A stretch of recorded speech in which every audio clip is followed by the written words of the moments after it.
Hello friends, welcome back to our channel ഐഷോസ് വ്ളോഗിലോട്ട് എല്ലാ മക്കൾക്കും സ്വാഗതം. അപ്പോൾ എൻ്റെ ഇന്നത്തെ കഥ എന്ന് പറയുന്നത്, കഥ പറയുന്നതിന് മുമ്പ് ഞാൻ എൻ്റെ ബാക്ക്ഗ്രൗണ്ട് സ്റ്റോറി പറയാം. എന്താണെന്ന് വെച്ചാൽ, എനിക്കൊരു പയ്യനുമായിട്ട് റിലേഷൻ ഉണ്ടായിരുന്നു. അതായത് എനിക്കൊരു ലവ് ഉണ്ടായിരുന്നു, ഒരു പ്രണയം. അപ്പോൾ സ്വാഭാവികമായിട്ടും പ്രണയത്തിൽ പിന്നെ ഗൈസ് എനിക്ക് ഇപ്പോഴും മെസ്സേജ് വരുന്നു എത്രയാണ്, അതായത് എനിക്ക് വാട്സപ്പിൽ എല്ലാവരും മെസ്സേജ് അയക്കുന്നു എത്രയാണ്, എന്താണ് സംഭവം, എന്തിനാണ് നമ്മൾ ക്യാഷ് അയച്ചു തരേണ്ടത്, ക്യാഷ് അയച്ചു തന്നാൽ എന്താണുള്ളത്, വീഡിയോ കോൾ എത്ര മിനിറ്റ് ആണ്, 6 മാസത്തേക്കാണോ ഒക്കെ ചോദിച്ചിട്ടുണ്ടെങ്കിൽ ആ കഴിഞ്ഞ വീഡിയോസിലുള്ള 100 പ്രാവശ്യം പറയട്ടെ എന്തൊക്കെയാണ് ഉള്ളത്, എപ്പോഴാണ് മെസ്സേജ് അയക്കേണ്ടത് എന്നൊക്കെ എല്ലാം ഞാൻ പറയുന്നുണ്ട്. മെസ്സേജ് എപ്പോഴും അയക്കാം, കൂടെ വരുമോ. ഇപ്പൊ എനിക്ക് മെസ്സേജ് വന്നിട്ടുള്ളത് കൂടെ വരുമോ, അതായത് കോൾ വന്നുകൊണ്ടേയിരിക്കുകയാണ്. ഇതാണ് നെറ്റ് ഓൺ ആക്കിയുള്ള പ്രശ്നം എന്ന് പറയുന്നത്. വീഡിയോ എടുക്കാൻ പറ്റത്തില്ല. ഇപ്പൊ ഞാൻ വാട്സപ്പിൽ നെറ്റ് ഓഫ് ആക്കണം, എന്നെങ്കിൽ മാത്രമേ എനിക്ക് വീഡിയോസ് ഒക്കെ എടുക്കാൻ പറ്റൂ. ഫോൺ നേരെ ഉപയോഗിക്കാൻ പോലും പറ്റത്തുള്ളൂ. അപ്പൊ ഞാൻ അങ്ങനെയാണ് ചെയ്യാറുള്ളത്. അപ്പോൾ എന്താന്ന് വെച്ചാൽ, എന്റെ കഴിഞ്ഞ വീഡിയോയിൽ എല്ലാവർക്കും ഞാൻ പറയുന്നുണ്ട് എന്തിനാണ് ഈ വാട്സപ്പ് നമ്പർ ഞാൻ ഇവിടെ കൊടുത്തിട്ടുള്ളത്, അതിനുകൊണ്ടുള്ള ഉപകാരം എന്താണ്. അതുകൊണ്ട് എന്നോട് വാട്സപ്പിൽ ചോദിക്കരുത്. വാട്സപ്പിൽ ഞാൻ ഒരു സ്കാനർ ഇടും, പിന്നെ ഞാൻ സ്ഥലം കാര്യമാക്കും. എനിക്ക് അതിൽ 500 പേ ചെയ്താൽ നിങ്ങളെ ആ ഗ്രൂപ്പിൽ ആഡ് ചെയ്യും. അല്ലാണ്ട് ഞാൻ അതിന് ഇനി എന്താണുള്ളത്, എപ്പോഴാണുള്ളത്, അങ്ങനെ ഇങ്ങനെ എൻ്റെ കൂടെ വരുമോ, ഞാൻ എവിടെയാണ് വരേണ്ടത് ഒന്നും ചോദിച്ചിട്ട് ഒരു കാര്യമില്ല. അപ്പോൾ വീഡിയോൻ്റെ അവസാനം ഞാൻ തീർച്ചയായിട്ടും മുഴുവനും പറയുന്നുണ്ട്. ഈ വീഡിയോൻ്റെ അവസാനം ഞാൻ പറയുമെന്ന് അറിയത്തില്ല. കഴിഞ്ഞ എൻ്റെ എല്ലാ വീഡിയോസും എടുത്ത് നോക്കിയാൽ അതിൽ ഞാൻ അവസാനം പറയുന്നുണ്ട് ഈ 500 രൂപയ്ക്ക് എന്തൊക്കെയാണുള്ളത് എന്നുള്ളത്. 6 മാസത്തേക്കാണ്. വീഡിയോ കോൾ വീഡിയോസ് ഒക്കെ തന്നെ അവൈലബിൾ ആണ്. അപ്പോൾ തീർച്ചയായിട്ടും താല്പര്യമുള്ളവർ ആ വാട്സപ്പ് നമ്പറിൽ എനിക്ക് മെസ്സേജ് അയക്കുക. ഞാൻ അതിലൊരു സ്കാനർ ഇടും. അതിൽ 500 രൂപ പേ ചെയ്താൽ നിങ്ങളെ ഞാനൊരു വാട്സപ്പ് ഗ്രൂപ്പിൽ ആഡ് ചെയ്യും. അതിൽ 6 മാസം വരെ ഞാൻ പറഞ്ഞ കാര്യം ഉണ്ടാവും. അപ്പോൾ കഥ എന്ന് പറയുന്നത്, എനിക്കൊരു പ്രണയം ഉണ്ടായിരുന്നു എനിക്ക്. അപ്പോൾ എന്താണെന്ന് വെച്ചാൽ, ആ പ്രണയം സ്വാഭാവികമായിട്ടും പ്രണയം എന്ന് പറയുമ്പോൾ എൻ്റെ വീഡിയോ കാണുന്ന എല്ലാവർക്കും അറിയാം പ്രണയം പറയുമ്പോൾ എന്തൊക്കെയാണ് അതിൽ നടക്കാൻ. ഒന്നാമത് എൻ്റെ അമ്മയും എൻ്റെ അച്ഛനും എൻ്റെ അനിയത്തിയും എൻ്റെ ഏട്ടത്തിയും 3 പെൺമക്കളായിരുന്നു. നമ്മൾ 3 പേരും പാവങ്ങളായിരുന്നു. മീൻസ് അച്ഛനായാലും അമ്മയായാലും ഒന്നിനും അങ്ങനെ നോ പറയത്തില്ല. അപ്പോൾ എൻ്റെ ലൈഫ്, എൻ്റെ പ്രണയകഥയൊക്കെ എങ്ങനെ ഉണ്ടാവും, എത്രത്തോളം ഞാൻ അവൻ്റെ കൂടെ കറങ്ങാൻ പോയിട്ടുണ്ട്, എത്രത്തോളം റൂമൊക്കെ എടുത്തിട്ടുണ്ടാവും എന്നുള്ള കാര്യം നിങ്ങൾ ചിന്തിച്ച് നോക്കുക. അപ്പം ഞാൻ അവനുമായിട്ട് ഉണ്ടായിരുന്നത് 2 കൊല്ലമാണ് റിലേഷൻ എന്ന് പറയുന്നത്. ഡെയിലി അവൻ്റെ ഒക്കത്ത് പോകും. ഒരു കല്യാണം കഴിഞ്ഞാൽ ഹസ്ബൻഡ് ആൻഡ് വൈഫ് എങ്ങനെയാണോ താമസിക്കല്, എന്തൊക്കെയാണോ അവരുടെ ഇടയിൽ കഴിയുന്നത്, അതൊക്കെ ഡെയിലി നമ്മളുടെ ഇടയിലും കഴിഞ്ഞുകൊണ്ടുണ്ടായിരുന്നു. അതുകൊണ്ട് തന്നെ അവന് ഞാനും തമ്മിൽ നല്ല റിലേഷനിലായിരുന്നു. എനിക്ക് അവനെയും ജീവൻ, എനിക്ക് അവനെയും ജീവൻ, അവൻ എന്നെയും ജീവനായിരുന്നു. പെട്ടെന്ന് നമ്മൾ തമ്മിലുള്ള ഈഗോ, അതായത് വാശിയും ഒക്കെ തന്നെ കാരണം എനിക്ക് അവനെ നഷ്ടപ്പെട്ടു, അവൻ എന്നെ നഷ്ടപ്പെട്ടു. 2 പേർക്ക് അപ്പുറം ഇപ്പുറം നല്ല റിഗ്രറ്റ് ഉണ്ടെങ്കിലും ഒരു ഈഗോ കാരണം, അതായത് ഒരു പിടിവാശി കാരണം 2 പേർക്കും അപ്പുറം ഇപ്പുറം ഒന്ന് യോജിക്കാൻ പറ്റിയിട്ടുണ്ടായിരുന്നില്ല. അപ്പൊ തന്നെ ഞാൻ ഈ കാര്യത്തിൽ അഡിക്റ്റഡ് ആയി. അതായത് എന്താണെന്ന് വെച്ചാൽ, ഞാൻ പറഞ്ഞല്ലോ എൻ്റെ ഫാമിലീസ് അത്രക്ക് പാവായത് കൊണ്ട് തന്നെ ഞാൻ എല്ലാ കളിയെല്ലാം കളിച്ചിട്ടുണ്ട്. അപ്പൊ നിങ്ങൾ ചിന്തിച്ചു നോക്കുക ഞാൻ എന്തിനായിരിക്കും അഡിക്റ്റ് ആയിട്ടുള്ളത്. അപ്പൊ ആ കാര്യത്തിൽ ഡെയിലി ചെയ്യുന്ന കാര്യമായിട്ട് ഞാൻ അതിലൊന്ന് അഡിക്റ്റായി. എനിക്ക് സ്വയം ചെയ്യുന്നതിലും കാട്ടും വേറൊരാൾ വേണം എന്നുള്ള കാര്യത്തിൽ എനിക്ക് അഡിക്ഷനായി. അങ്ങനെ പെട്ടെന്നൊരു ദിവസം അവൻ എന്നെ വിട്ടുപോയപ്പോൾ എനിക്ക് എല്ലാം ഓക്കെ. അതായത് അവനോടുള്ള ചിരിയും അവനോടുള്ള കളിയും അവനോടുള്ള കോളിങ്, ചിരിച്ച് കളിയും ഒക്കെ തന്നെ അതിൽ നിന്നൊക്കെ ഞാൻ പൂർണ്ണമായിട്ട് റിക്കവറി ആയി. പക്ഷെ എനിക്ക് ഈ കാര്യത്തിൽ മാത്രം എനിക്ക് ഒട്ടും പറ്റണില്ലായിരുന്നു. എനിക്ക് അവനെ തന്നെ കിട്ടണം എന്നൊന്നും ഞാൻ പറയുന്നില്ല. ഏതെങ്കിലും ഒരു പയ്യനായാൽ മതി, ഏതെങ്കിലും ഒരു ചെക്കനായാൽ മതി, അത് മാത്രമായിരുന്നു എൻ്റെ ആഗ്രഹം. എനിക്ക് ഇതില്ലാണ്ട് പറ്റാത്തൊരവസ്ഥ. എനിക്ക് ആരെങ്കിലും ആയി കിട്ടിയാൽ മതി. എനിക്ക് അത്രയ്ക്ക് അത് വേണമെന്നുള്ള ഒരാഗ്രഹമായി. അങ്ങനെ ഞാൻ കുറേ അന്വേഷിച്ചു. ഞാൻ ട്രെയിനിലൊക്കെ പോയിരുന്നു, ഓരോരാളെ അടുത്തൊക്കെ ഇരിക്കും. പക്ഷെ ആരും തന്നെ വഴങ്ങി വന്നെങ്കിലും എനിക്ക് അങ്ങോട്ടേക്ക് നമ്പറോ ഒന്നും ചോദിക്കാനുള്ള ഒരു മൂഡിലുണ്ടായിരുന്നില്ല. അതായത് വാ നമുക്ക് റൂം അങ്ങനെയുള്ള രീതിയിൽ എനിക്ക് പറയാൻ പറ്റാത്തൊരവസ്ഥയായിരുന്നു. അങ്ങനെ ട്രെയിനിൽ ഞാൻ കുറെ പരിശ്രമിച്ചു, നടന്നില്ല.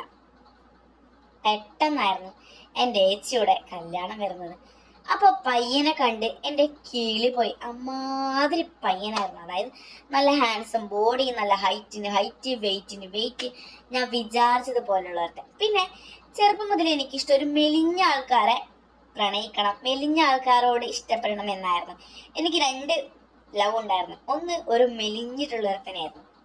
അന്ന് മുതൽ ഞാൻ വിചാരിച്ചു, ഇനി പ്രണയിക്കുന്നെങ്കിൽ മെലിഞ്ഞ ഒരുത്തനെ മാത്രമേ പ്രണയിക്കൂ. കാരണം മെലിഞ്ഞവനാണ് എനിക്കൊരു ബെറ്റർ പോലെ തോന്നിയിട്ടുള്ളത്. പിന്നീട് അത് കഴിഞ്ഞ് ഞാൻ നല്ലൊരു ഹൈറ്റും വെയിറ്റ് ഉള്ളതാണ് എൻ്റെ ഈ 2 കൊല്ലം ഉണ്ടായ ലവ് എന്ന് പറയുന്നത്. അപ്പൊ എനിക്ക് മനസ്സിലായി മെലിഞ്ഞവനെ കാട്ടി ഏറ്റവും ബെറ്റർ കുറച്ച് ഹൈറ്റും വെയിറ്റും ഉള്ളവനാണ് എന്നുള്ള കാര്യം. അപ്പോൾ എൻ്റെ ലവറിനെ പോലെ, അതായത് എൻ്റെ ചെറുക്കനെ പോലെ തന്നെയായിരുന്നു എൻ്റെ ചേച്ചിയുടെ കല്യാണം എന്ന് പറയുന്നത്. ഞാൻ പറഞ്ഞല്ലോ, നമ്മൾ 3 പേരായിരുന്നു, ഒരു ചേച്ചിയും പിന്നെ എനിക്ക് താഴെ ഒരു അനിയത്തിയും, ഞാൻ നടുവിലായിരുന്നു.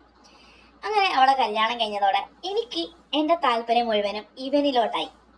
അതായത് ഞാൻ ചേച്ചിയുടെ റൂമിലോട്ട് ഇടയ്ക്കിടയ്ക്ക് ചേച്ചി റൂമിൽ നിന്ന് ഇറങ്ങുമ്പോൾ തന്നെ എനിക്ക് മനസ്സിലാവും. കാരണം ഞാൻ ഇതൊക്കെ കഴിഞ്ഞ് വന്നവരാ. അവൾ ആദ്യമായിട്ടായിരിക്കും, പക്ഷെ അവൾക്കും അറിയാം എൻ്റെ എല്ലാം കഴിഞ്ഞു എന്നുള്ളത്. എൻ്റെ വീട്ടുകാർക്കും എല്ലാവർക്കും ഒക്കെ അറിയാം. പക്ഷെ എല്ലാവരും സപ്പോർട്ടാണ്, ഇതിന് വേണ്ടിയിട്ടല്ല, പ്രണയത്തിന് സപ്പോർട്ടാണ്. അങ്ങനെ ഇവൾ ഇടക്കിടക്ക് റൂമിൽ നിന്ന് കഴിയുമ്പോൾ നല്ല വേർപ്പും മുടി കെട്ടിവെക്കുന്നതും അത് കഴിഞ്ഞുള്ള കുളിയും ഒക്കെ തന്നെ കാണുമ്പോൾ എനിക്ക് മനസ്സിലാവും എന്തൊക്കെയാണ് അവിടെ നടന്നത് എന്നുള്ളത്. അങ്ങനെ ഞാൻ പെട്ടെന്ന് ഒരു ദിവസം അവൾ ആ റൂമിൽ നിന്ന് ഇറങ്ങിപ്പോയി. അപ്പൊ എനിക്ക് മനസ്സിലായി ഇത് സംഭവം കഴിഞ്ഞ് ഇറങ്ങി പോകുന്നതാണെന്ന്. ഞാൻ മൈൻഡ് ചെയ്തില്ല. പെട്ടെന്ന് ഞാൻ ആ റൂമിലോട്ട് നിന്ന് ഇങ്ങനെ ചിന്തിക്കുമ്പോൾ അവിടെ കിടന്ന്, അതായത് ആ ബെഡിൽ കിടന്ന് അവളുടെ ഹസ്ബൻഡ് എന്നെ നോക്കി ചിരിക്കുന്നുണ്ടായിരുന്നു. അതായത് ഒരു മയക്കുന്നൊരു ചിരി. അപ്പൊ തന്നെ എന്റെ കിളി പോയി. അല്ല, ഇങ്ങനെ ഇതെന്തിനാ എന്നെ നോക്കി ചിരിക്കണത്? എനിക്കും ചിരി വന്നു, ഞാനും ചിരിച്ചു. പിന്നീട് അന്ന് രാത്രി ഞാൻ ഇങ്ങനെ ചിന്തിച്ചു, എന്നാൽ അദ്ദേഹം എന്തിനായിരിക്കും എന്നോട് ചിരിച്ചത്? പിന്നെ ഞാൻ എൻ്റെ ചേച്ചിയുടെ കാര്യം ചിന്തിച്ചു. ഞാൻ അന്ന് ചെയ്യുന്നത് പോലെ ആയിരിക്കുമല്ലോ എൻ്റെ ചേച്ചി ഇപ്പൊ ചെയ്യുന്നത്. അവളുടെയൊക്കെ ഒരു ഭാഗ്യം. എനിക്കും വേഗം കല്യാണം കഴിക്കണം. പക്ഷെ എനിക്ക് ഒരുത്തൻ്റെ കാട്ടിയും എനിക്കിഷ്ടം തരന്തരായിട്ടുള്ളതാണ്. എന്തായാലും എനിക്ക് അത് കിട്ടിയാൽ മതി, അതായിരുന്നു എൻ്റെ ആഗ്രഹം എന്ന് പറയുന്നത്. എനിക്കിപ്പോ കല്യാണം എന്തായാലും കല്യാണം കഴിക്കാൻ എന്തായാലും ഒരാഴ്ചയെങ്കിലും വേണമല്ലോ, കൂടിപ്പോയി 1 മാസം. അതിനൊന്നും എനിക്ക് വെയിറ്റ് ചെയ്യാൻ ഒട്ടും ക്ഷമയില്ല. എനിക്കിപ്പൊ കിട്ടിയേ തീരും. അങ്ങനെ നിൽക്കുമ്പോൾ പെട്ടെന്ന് എൻ്റെ മനസ്സിൽ വന്ന ഒരേ ഒരു അവസ്ഥ എന്താണെന്ന് വെച്ചാല്, എൻ്റെ ഏട്ടത്തിയുടെ ഭർത്താവ് എന്ന് പറയുന്നത് എന്നോട് ചെറിയൊരു താല്പര്യം ഇല്ലാതിരിക്കൂല. എന്തായാലും ഞാനൊരു പെണ്ണല്ലേ. അതായത് ഇവരെ കല്യാണം കഴിഞ്ഞ് ഏകദേശം 1 മാസത്തിനടുത്തായി.